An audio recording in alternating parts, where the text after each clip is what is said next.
So I was gonna try to clarify some stuff about the division of Dad's property. What, because the retirement accounts have already been designated specific beneficiaries, that's not part of the estate. When I say the estate, that's everything of value that Dad has had that we need to divide up 5 ways. So I have to make a guess of what everything is worth and divide it out. And then after, for example, after we sell the house and we know exactly how much we get for it and stuff like that, then we'll settle that up and make the numbers accurate. But for the original estate account, which I have to do now within the first 4 months, I'm going to get that done, which kind of outlines the value of everything Dad has. And I'm required by law to give each one of you a copy of that. So that's going to happen within the first 4 months.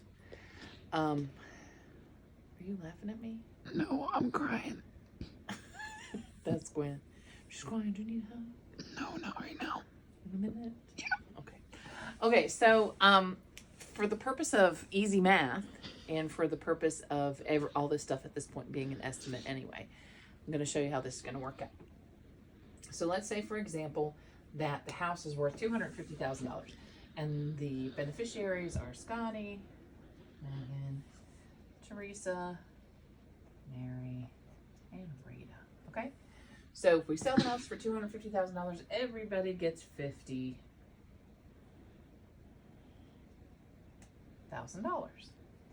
So that's really easy, right? But this is not Dad's only asset. Okay? Dad also has the Cadillac and the truck. And again, for the sake of easy math, I'm going to use round numbers so it's easy to subtract and divide and all that. This is not the actual worth of these vehicles, but we'll say this is worth $5,000 and this is worth $5,000. Okay? So what does that mean? That means that the total value of Grandpa's estate at this point is $260,000. Okay? And we divide that by 5 of us, and that's going to give us $52,000 each. Okay? So under the new scenario, everybody gets 52, right?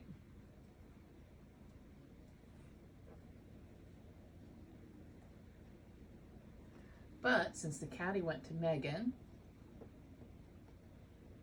and the truck went to Teresa, they have functionally already gotten $5,000 of their inheritances, right? So that's going to decrease this cash amount for these 2 people by $5,000 each. So that's going to make this $47,000 and make this $47,000. But if you look at that, what Megan and Teresa are getting is still $52,000. It's just that they already got $5,000 from the estate. It's already been given to them. Okay? So hopefully that makes sense. Now we're going to add in another factor. Let me find another color. Now we're going to think about, this is where things get a little bit hard to figure out. The contents of Grandpa's house. Okay. I don't know how much that's worth. I'm going to be using an IRS valuation tool to try to help me figure that out. Anything that's over $500, I have to list individually, but I can make groups of things that are values up to $500, okay? But just for the sake of easy math, let's say that everything in Grandpa's house is worth $10,000, okay? So now that means that the value of his estate is $270,000. If we divide that by 5, we get 5 and then $54,000 for each person. Okay?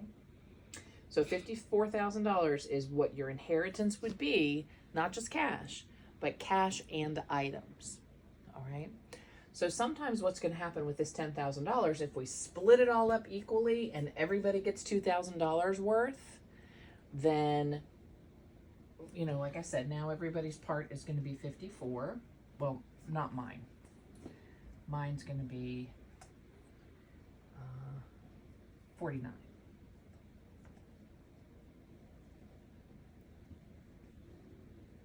Again, this is because that $10,000 value split 5 ways is 2,000, 2,000 plus 2,000 plus 2,000 plus 2,000. Okay, so if we split this $10,000 up separately, if we split it up in a way that's different than $2,000 per person, then we're going to have to rebalance that. Okay, so let's say, for example, that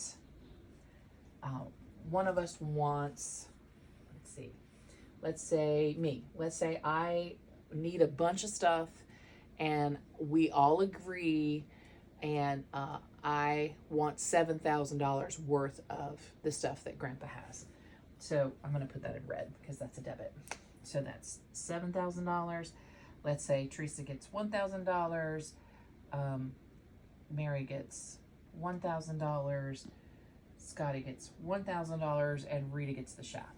Okay, so that's $7, $8, $9, $10,000 of this $10,000. Okay, so what that means is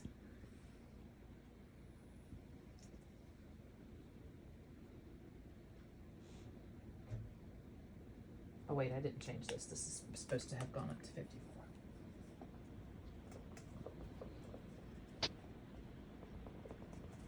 She's a little bit crazy. She's a little bit crazy, but don't tell anybody about that.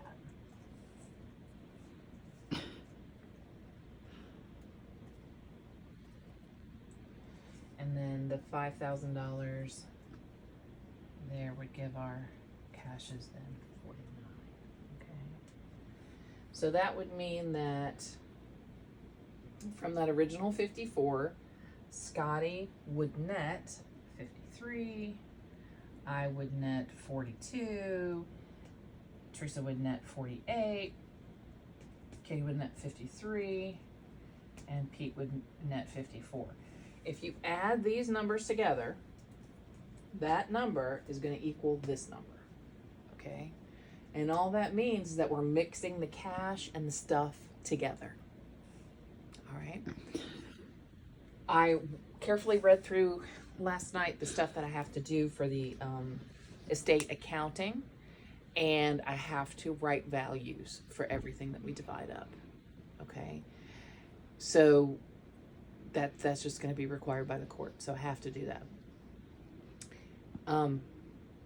So we'll go from there when we get together on Saturday and we figure out, you know, who wants what. I'm going to try to do as many valuations before I go over there as I can. But keep in mind that anything, like if you look at these numbers are somewhat flexible as far as how much of the stuff that we get from Dad's house, that's going to be divided among all of us. But with the exception of the 2 cars that we've already divided out, you're not going to get less of this $250,000. Okay? Does that make sense? I feel like it doesn't make sense. Because, yes, you're going to get $42,000 cash, but you will already have gotten $7,000 worth of stuff from his house and a $5,000 car, so items valuing $12,000. That would add up to this 54. Okay, and the truth is, when we're going to give the lowest value that we can to this stuff, in the interest of just making it as equal as we can. But anything that we add in here, we have to add in up here too. So it's really not like you're reducing the amount of cash that you get, except for the fact that you might be getting more stuff than somebody else. Okay. So let me know if you have any questions. I hope this has clarified a little bit. And like I said, I have to do a individualized, itemized accounting of everything in the estate, and I'll be giving all of that. I'm required to give it to all of you within the first 4 months after Grandpa's passing. And then if we haven't sold the house, for example, by the first 4 months, I have to put in there what the tax assessed value is. And then when I do the final accounting, which is due May 9th, 2024, when I do that, that is when the actual value of the house and the actual value of, you know, whatever else we might have divided up, that's when that'll all come to pass. Okay? Another side note is when it comes to my part, there are still debts against Dad's estate. He has a few medical bills. None of them are very big, but he was in the hospital for a long time. So he's got some medical bills. We're going to keep the electricity and the water on at his house. I've canceled all the other utilities, and we have to keep mowing. So all of those payments are going to be coming out of my pocket. So when it comes time to do these calculations, that amount of money, let's say I spent $1,000 on estate expenses, so that $1,000 is going to come to me, and this will be the number that we use to do these calculations. Okay? It's all going to be on paper within the next 4 months, and you hopefully you guys trust me to work this out and do this in a fair way. If you have doubts about that, you're welcome to take that that estate accounting to a lawyer or an accountant, a CPA, and see if it makes sense to them. Okay? So that's everything, I think. Happy day. Love you. Bye. Bye.